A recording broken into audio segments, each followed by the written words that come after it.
There were 2 coffee mugs in the sink. That's all it took. She said she was alone, needed time to reflect by the ocean to get clarity, said the waves helped her think. But there were 2 mugs. One had lipstick, the other had beard hairs on the rim. The same kind of beard hairs I've seen on exactly one man in the last 10 years, and it sure as hell wasn't mine. I didn't scream. I didn't cry. I picked up both mugs, placed them on the counter like evidence, and smiled. Because what she didn't know is that I was never supposed to be gone in the first place. She'd called 2 days earlier, all breathy and sweet. Said she wanted a weekend to unplug. No phone, no Wi-Fi, no us. Just time in the beach house to write in her journal, drink tea, and rediscover her center. What a load of handcrafted organic nonsense. She forgot the security cameras. Well, not forgot. She never knew I upgraded them. The originals, fake dummy cams from the hardware store. The new ones, crystal clear, silent, motion activated, disguised as driftwood decor. She even complimented them once. "Wow, these little sculptures are cute," she said, lighting a cinnamon candle by the window. I remember, because that was the night she claimed she hated liars. I checked the footage the moment she left. Hour 1, empty. Hour 2, meditation. Legs crossed, eyes closed. Her usual performance. Hour 3, texting on the deck, biting her lip like she always does when she's hiding something. Hour 4, a silver car pulls up. Not just any silver car, his silver car. He walked in like he owned the place, didn't even knock. She met him at the door in that orange sundress. She told me made her feel invisible. Invisible, right? She wore it like a warning flare. I didn't go alone. I told her I'd be out of town, a last-minute work trip same weekend. She smiled too quickly when I said it, like someone who just won a prize they weren't supposed to know about. I booked a hotel 10 minutes away, sat in silence for hours, watching the storm roll and over the water. She thought I was hours away. I was 6 miles down the road. And I wasn't alone. Because while she was welcoming her ex into our home, into our bed, into a life I built brick by brick, I was sitting across from his wife and his mother and their 2 kids, with 3 pairs of shoes lined up by the door waiting. The moment we stepped inside, everything smelled like citrus and betrayal. It wasn't just in my head. She'd actually used the lemon verbena diffuser I gave her last Christmas. She once said it reminded her of peace. Now, it just smelled like a bad joke. Like she had the audacity to spritz serenity into a house where she was detonating our life with a smile and a dress meant for someone else's gaze. I let his wife Naomi walk in first. She didn't say a word. She didn't have to. Her eyes did all the talking. Sharp, unblinking, focused, like a woman who's been lied to for so long that silence became her language. Her kids trailed behind, quiet, staring at the sand stuck to their sneakers like they knew this wasn't a vacation anymore.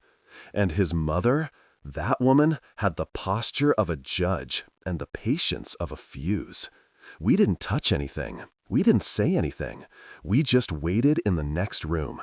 Because that's what she told me she wanted, space. So I gave it to her, and then I filled it. The wall between the living room and the master bedroom isn't thick. You can hear everything through it. Years ago, we'd laugh at how we could hear the waves crash louder in the bedroom than outside on the porch. Back when we still laughed, now it was her voice I heard. Muffled at first, then clearer, high-pitched, nervous. "Mark, don't!" She said that name. Mark, her ex, who was just a phase. The one she told me she ran into once at Whole Foods and didn't recognize until he said her name.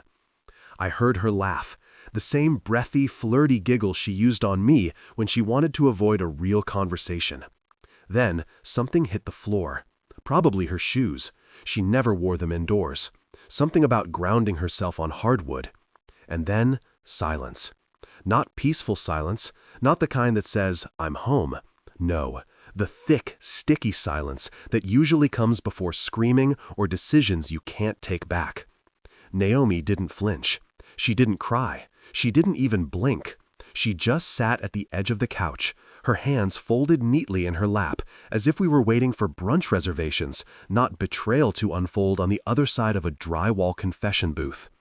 I sat beside her, my knees bouncing, my throat dry. I wanted to do something, anything, break something, burst in, call her name, call his name. But I didn't, because I wanted her to finish what she started. I wanted her to believe I was gone, that she was safe, that this was her little hidden world where consequences didn't reach, where her lies couldn't echo. The only thing louder than my heartbeat was the voice that came next. His deep, casual, like he wasn't standing in another man's house, undressing the very woman who used to fall asleep with her fingers looped around my shirt collar.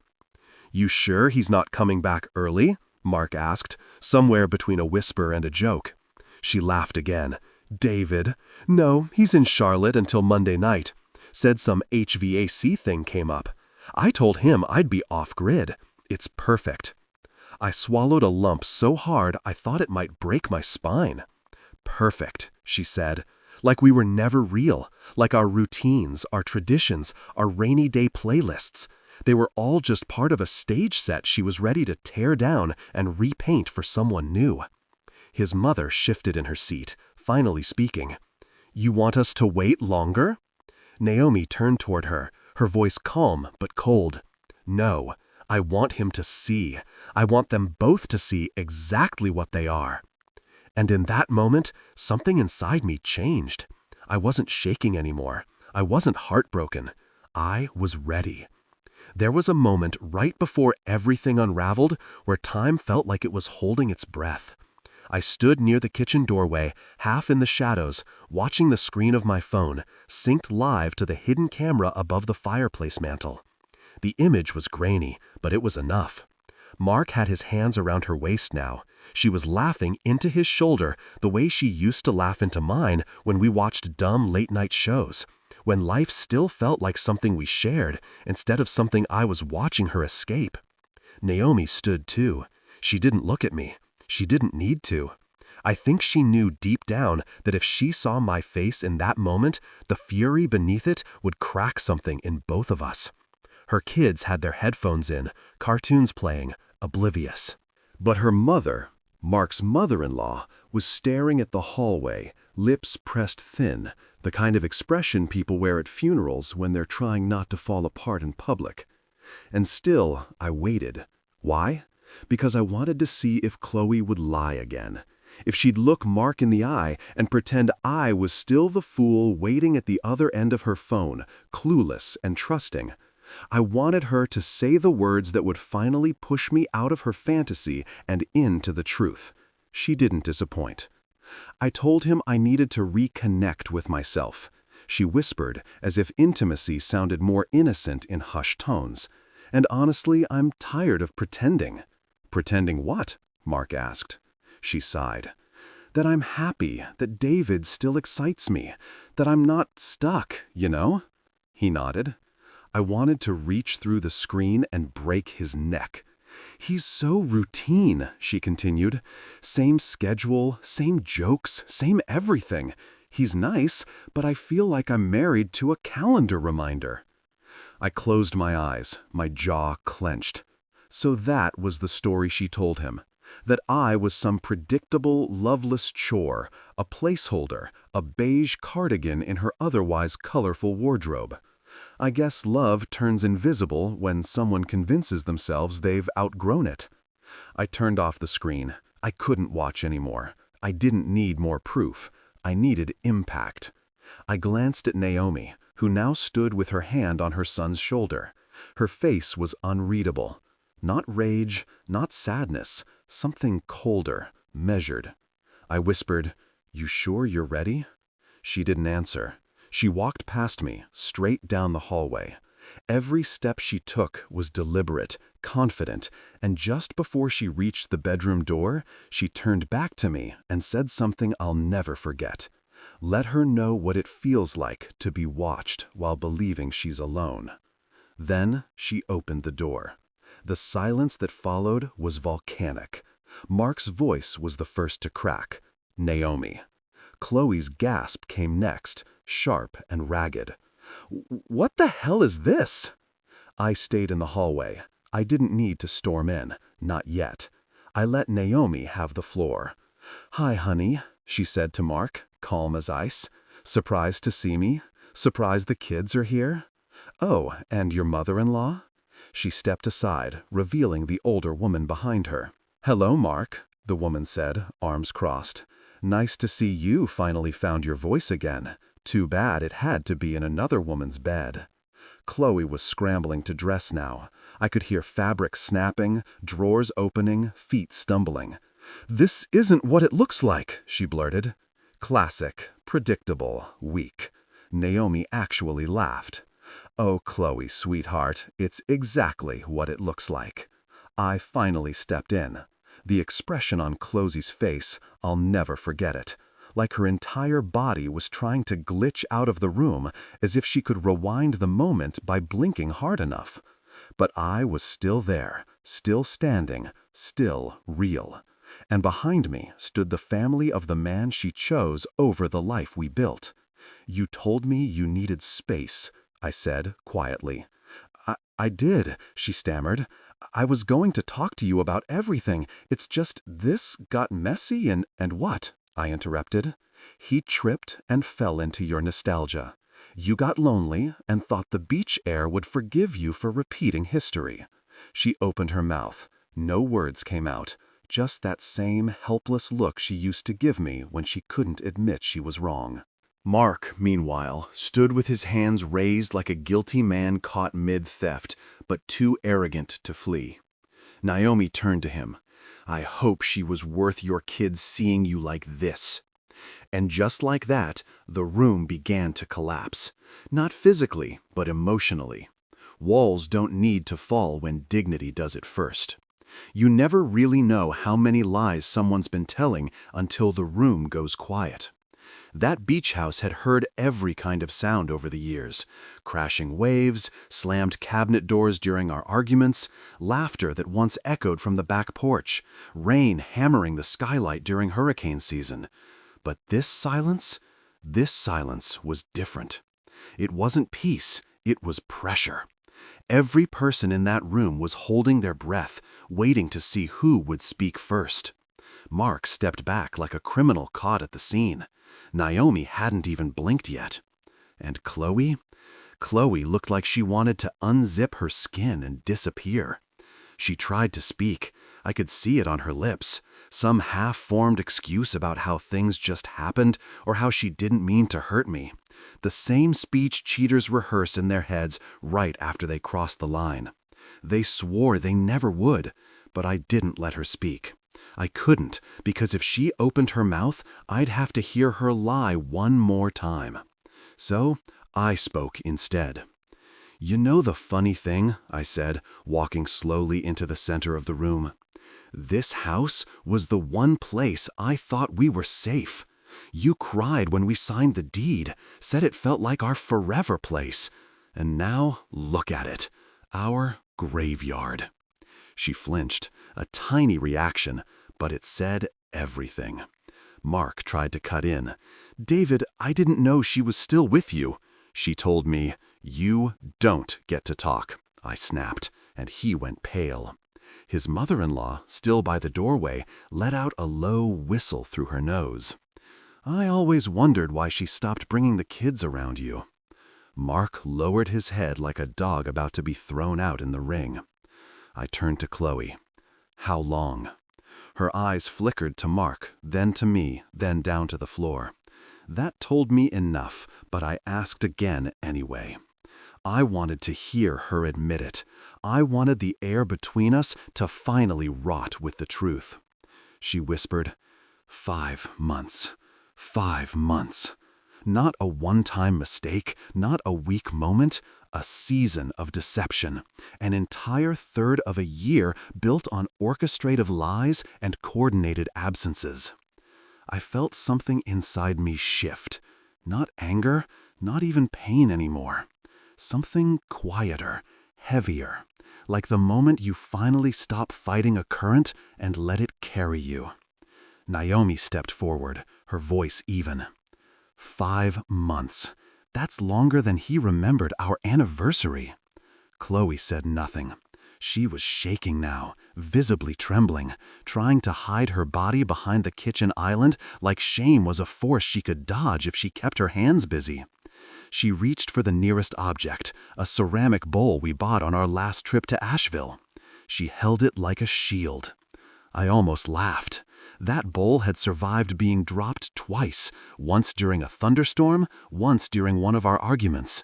It didn't survive the third time. It slipped from her hand and shattered. The sound was sharp, final, like a gavel in a courtroom none of us had consented to be part of. "I don't even know who you are anymore," I said. Chloe finally raised her eyes. There was a hint of something in them. Fear, or maybe just regret at being caught. "But you still came back," she said, her voice barely audible. "Yeah," I nodded, "and I brought guests." I turned to Naomi and motioned toward the hallway. "Go ahead," I said. She took out her phone and pulled up a recording. Mark's voice came through the speaker, clear as day. "Your wife doesn't have to know. I'll say I'm at work. She never checks my calendar." Another clip. Chloe, this time laughing. "She's probably too busy playing perfect wife to notice you're even gone." It went on. Clips, texts, photos, GPS, timestamps. She'd been documenting everything. She didn't come here just to catch them. She came to bury them. Mark turned ghost white. "Wait, Naomi, you were tracking me?" "No," she said coldly. "I was documenting you. Big difference." Chloe backed away, her eyes wide. "You can't use that. It's illegal." "Oh, but cheating on your spouse with her husband in their co-owned home isn't?" Naomi cocked her head. "Go ahead, try the court system. Let's see how a judge reacts when we show him the footage of your little beach weekend." For the first time, Mark looked afraid, genuinely afraid. Chloe looked like her whole world had just caved in. And to be honest, maybe it had. But I didn't feel bad, because what they never expected was that two people they thought were boring, predictable, and safe would become the storm. And the storm wasn't done yet. The air inside the house felt heavy, like the walls themselves were holding their breath. No one spoke for a moment after Naomi played the final recording. The audio had ended with Chloe whispering, "He's so predictable. I can tell what he'll say before he says it." And yet now, standing in front of me with her mouth slightly open and panic in her eyes, she looked like she couldn't predict a single thing that was about to happen. Good. I didn't speak right away. I just looked around the room. Really looked. The photos on the wall, still framed and smiling. The coat rack where her scarf still hung. The couch where we once binge-watched shows until we passed out. It was all so familiar and so fake. Then I looked at her. "Do you realize how many people you had to lie to in order for this to happen?" I asked quietly. "You lied to me. You lied to your friends. You lied to his family. You lied to yourself." "I didn't mean," she started, voice cracking. "You meant every choice, Chloe. That's what makes it worse." Her lip trembled. "I was just tired of being the wife, of being the responsible one, of feeling like my life was scheduled out in advance." That's when Naomi let out a dry laugh. "So? Your solution was to sleep with a man who once used a joint checking account to buy Bitcoin without telling me?" Even Mark flinched at that. Chloe didn't respond. "I gave you everything I had," I said. "And you called me predictable?" "No, Chloe. I was consistent. I was safe. I was yours." She reached for my hand. I stepped back. That hurt her more than anything I could have said. Mark's kids were still in the hallway, silent, still like they instinctively understood this wasn't a place for childhood anymore. His mother-in-law leaned over to one of them and whispered something before walking them out the back door toward the beach. A quiet, graceful exit. I think that's when it really hit Mark that his entire life was coming apart. He turned to Naomi, eyes glossy now. I made a mistake. I didn't think it would go this far. I thought. No, she said, cutting him off. You hoped I'd never find out. You bet on my silence. You always do. He reached out. She didn't flinch. Instead, she opened her purse and pulled out a manila envelope. It landed on the table with a soft thud. Not loud, but it echoed in my ears like a starting gun. What's that? He asked. Divorce papers, she said. Casual is folding laundry. Already signed, you'll see. I gave you the car, but not the house. That belongs to the kids now. Congratulations. This is your new beginning. He stood there frozen, mouth slightly open, hands still hovering midair like he didn't know how to be a person without her.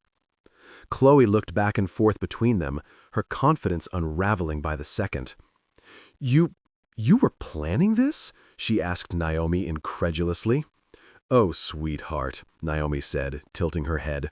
You think you're the only one who can have a plan? That's when I realized Naomi hadn't just come here to confront her husband. She came to end it, with elegance, with precision, with every receipt in hand. Chloe finally broke. The tears came then, not quiet ones, but full body sobs. Her shoulders heaved. She dropped to sit on the edge of the couch, head in her hands, repeating, I didn't think it would go this far. But it had, and it was just getting started. Because while she cried, I pulled something from my own pocket. A key. Our house key. She looked up, eyes red. I held it up. Then I placed it on the table next to Naomi's envelope. 2 clean breaks, side by side. I'm leaving tonight, I said. You have until tomorrow to get your things. After that, I'm changing the locks. Her face crumpled. David, wait. Please don't do this. We can talk. We can fix it. I interrupted. There is no we anymore. Mark started to speak again, but I turned to him with a calm I didn't know I still had. You should go, and when you get back to wherever you're staying, I suggest you start reading those divorce terms before you lose even more. He stood still for a moment, then nodded once, slow, defeated. And just like that, the man who walked into my house like it was a fantasy, walked out of it like it was a courtroom. As the door closed behind him, the ocean wind pushed against the glass.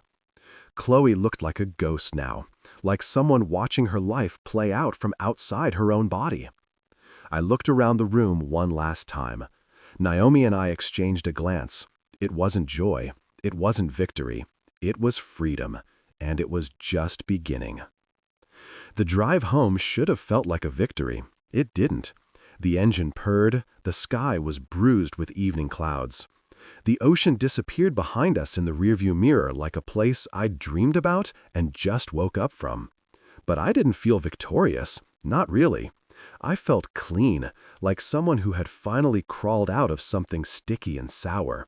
Someone still carrying the smell, but not the weight. Naomi was silent in the passenger seat. She hadn't said much since the confrontation. We weren't friends before this, just 2 people tied together by an invisible string of betrayal. But now we shared a kind of grief that only people who've been humiliated by the ones they trusted most could understand. She finally spoke when we stopped at a gas station on the way back. You know what's crazy? She said, staring out the window. I didn't even love him anymore. I think I just hated losing. I nodded because I understood. Sometimes love doesn't die in a fiery crash. It dies quietly in the routines, in the yawns between kisses, in the lies we tolerate because they're easier than starting over. I asked her if she was okay. She smiled, but it didn't reach her eyes. I will be, she said, now that everyone knows who he really is. That's when she opened her phone and hit post. She hadn't just brought the receipts to the beach house, she brought them for the world. Every clip, every message, every timestamp. She had them saved, organized, and ready for public display. But she didn't blast them on Facebook or send them to a gossip site. She sent them to Mark's company, all wrapped in a professional email labeled Urgent HR Concern. evidence of moral misconduct involving a married colleague and company resources. Because it turned out Mark had been using his company car to visit Chloe, his gas card, his work phone. He even used PTO to plan one of their meetups and lied about attending a sponsored leadership retreat. And Chloe? She worked in a private practice that catered to families and children. Naomi didn't even need to say anything outright. She simply attached screenshots of the affair happening during scheduled client hours. It was enough. 2 hours later, Naomi got a red receipt from HR. 20 minutes after that, Mark called. She didn't answer. Chloe called me that night too, 6 times. I let each one ring until voicemail took over. Then came the texts, the wall of them. Please don't do this to us. It was a mistake. We can still fix it. You were always my home. He doesn't matter to me. It was just noise. Please, David, just tell me if you're okay. What she meant was, tell me you're still under my spell. But I wasn't. I wasn't anything to her anymore, and she wasn't my problem. I blocked her. No dramatic message, no long final speech, just silence. The same silence she gave me for 5 months while she carved another life behind my back. The next morning, I got an email from our shared lawyer. Apparently, Chloe had requested guidance on equitable separation of assets. Translation, she realized I wasn't bluffing and wanted to negotiate before she lost everything. She wanted the beach house. That made me laugh out loud. The same house she defiled with stolen moments and whispered lies? She wanted to keep that? I replied simply, she can have the coffee mugs. I'll keep the deed because some things you lose, but some things you take back. Later that afternoon, I met up with Naomi for coffee. It wasn't romantic, not even close. It was just 2 people sitting at a small table by the window, letting the wreckage settle. Her phone buzzed. She glanced down and smirked. HR's suspended him, pending internal review, she said. And apparently, his mother is living with his sister now. She refused to speak to him after what she saw. I raised an eyebrow. You sent her the video? No, she said. The kids did. I guess they saw more than we thought. We sat there for a while, just breathing, no tension, no pretending, just the slow return to normal. And for the first time in months, I didn't feel small. I didn't feel pathetic. I didn't feel like a man waiting to be chosen. I felt free. But it wasn't over, not yet. Because Chloe wasn't done trying to rewrite the ending, and the next thing she did would prove it. I hadn't heard her voice in 13 days, not since the day we left the beach house, when I walked out of that crumbling lie and never looked back. Not since the lawyer email started. Not since Naomi's dossier exploded into Mark's professional life like a hand grenade lobbed through a glass ceiling. And then one morning I got a knock. Not a call, not a text, an actual human knuckle knock on the door. I live in a quiet neighborhood. People don't knock unexpectedly here unless something's on fire or dying. When I opened the door, I half expected to see a delivery driver or a neighbor's kid returning a borrowed tool. It was Chloe. No makeup, hair tied back, eyes red, shoulders slouched like the weight of everything she'd built had finally caved in on her. I didn't say a word. She held up a small black notebook. I found this in the beach house, she said softly. It's yours. You left it in the closet. I recognized it immediately. It was my old travel journal, half full of road trip notes, sketches of towns I wanted to move to someday, plans I'd once made for both of us, places we'd never go now. I didn't reach for it. She held it awkwardly for a few seconds, then lowered it to her side. I didn't come here to beg, she said. That was a lie. She always led with denial. I don't know how we got here, she murmured, looking down at the welcome mat like it had answers. I miss your voice. I miss your stupid jokes. I miss waking up to someone who made me feel like the world was still manageable. I stood still, arms crossed. You had that? I said, and you traded it for a mirror? She blinked. What, Mark? I said plainly. He's just a reflection of who you used to be. You didn't fall in love with him. You fell in love with your past. You wanted to feel wild again, important again. You didn't pick a man. You picked nostalgia. Tears welled in her eyes. I was scared, she whispered. Scared I was fading into the background. that our life was becoming muted. I didn't mean to hurt you, but you did, I said deliberately, over and over. There was a long silence. Then she reached into her purse and pulled out a folded envelope. I had to resign, she said. The clinic reviewed the footage, said it wasn't professional conduct, even if it was outside of office hours. Words gotten around. Parents started pulling their kids. My name's poison now. I didn't reply. She handed me the envelope. It wasn't legal paperwork. It was a letter, handwritten. I didn't open it. She gave a weak smile. I understand if you never read it. I just needed to leave it with you for closure. I still didn't move. Then she looked past me into the house. Her voice broke. Is someone else living here? I didn't answer, because the truth was no, but also yes, because someone else had moved in, a version of me she'd never met, someone sharper, quieter, someone who didn't mistake compromise for self-erasure. When she finally turned to leave, I let her go. No dramatic send-off, no cathartic speech, just the soft shuffle of her feet retreating from the porch. I thought that would be the end of it, but I was wrong. Because 2 nights later, something happened I never expected. I was out on a walk near the park when my phone buzzed. It was a message from Naomi. Thought you'd want to see this. She didn't knock on just your door. Attached was a photo. Chloe sitting across from Mark at an outdoor cafe. The man she'd sworn she had cut off. The man she said meant nothing in that tearful doorstep performance. But it wasn't just that she was there. It was how she looked. Smiling, relaxed, flirting, like the whole apology routine had just been a test run for another shot at her favorite mistake. I didn't feel betrayed. I felt confirmed. This woman wasn't lost. She wasn't confused. She was a strategist, and I had just been her rehearsal.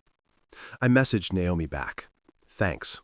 Looks like they really do deserve each other. She replied instantly. They do, publicly. What does that mean? I asked. Let's just say someone caught them on camera again, and this time it wasn't me. I stared at that message. Wait, I typed. Who? A mutual friend. Someone Mark works with. Looks like he's trying to get back in with upper management, and they weren't too happy about his indefinite leave being used for patio dates. Suddenly, it clicked. Chloe had thought. The storm passed, that the damage was done, and she could quietly rebuild. But the truth was, the waves were still coming. And the next one wasn't mine to send. It was hers. It was a Tuesday when I saw the headline. Nothing dramatic, no front-page scandal, just a small blip in the local business section. Community therapist resigns amid professional misconduct claims. Former clients speak out. No names were mentioned directly, but the photo they used was unmistakable. Chloe, mid-sentence, lips parted, hand raised like she was explaining something important. I stared at it for a while, not out of malice, not because I wanted to gloat, but because it made something finally click in my chest, like a locked door swinging open. For weeks, I'd been walking around with a quiet ache, not grief, not jealousy, something more abstract, like the world had shifted just slightly off-center, and I couldn't get the horizon to line up. But seeing that article, it didn't make me happy. It made me done. Like the final page in a book I thought I'd be stuck reading forever. I didn't reach out to her. I didn't need to. Whatever she wanted from me, forgiveness, attention, proof that she still mattered, I had stopped caring it.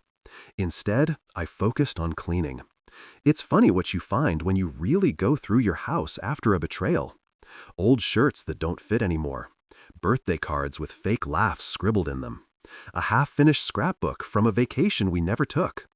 I boxed most of it up and drove it to a donation center. What little remained, I burned in the fire pit out back. Not out of anger, but out of gratitude, because sometimes the ashes help things grow. 3 weeks later, I went back to the beach house alone. The drive felt different this time. No panic, no silent rage, just music and ocean air, and the knowledge that I wasn't checking up on anyone. I was reclaiming a place I loved. I repainted the bedroom, took down the old photos, replaced her lavender candles with eucalyptus. Much better, by the way. And for the first time in years, I fell asleep there without needing to check the locks 3 times. That night, I dreamed about silence, but not the awful kind, the good kind. The kind that doesn't ask you to explain yourself or apologize for existing. A month passed, then 2, then spring arrived like it was on a mission. One morning, I got coffee from a small cafe down the coast. New spot, quiet wooden chairs with chipped paint and jazz humming from a vintage speaker. I was sitting outside with a notebook, writing down places I wanted to visit now that everything felt open again. That's when someone tapped my shoulder. It was Naomi. She was holding a surfboard, barefoot, grinning. Apparently, she'd moved into a rental nearby. Said the water helped clear her head. Said she was done with cities and noise and trying to fix people who didn't want fixing. I smiled. She asked if I wanted to join her for a paddleboard lesson the next morning. I said yes. Not because I was falling for her. We weren't each other's rebound. We were witnesses, survivors of the same implosion. That kind of understanding doesn't always lead to romance, but it does lead to peace. Today, things are simple. I make my own coffee. I travel more. I started sketching again. Bought a used motorcycle. Got a dog named Stanley who snores louder than most humans. Chloe texted one last time a few weeks ago. Just a single sentence. Do you ever think about what we lost? I stared at it for a moment, then deleted it. Because the truth is, we didn't lose anything. We let go of something that was already gone. And in its place, I found something better. Not a person, not a replacement, myself.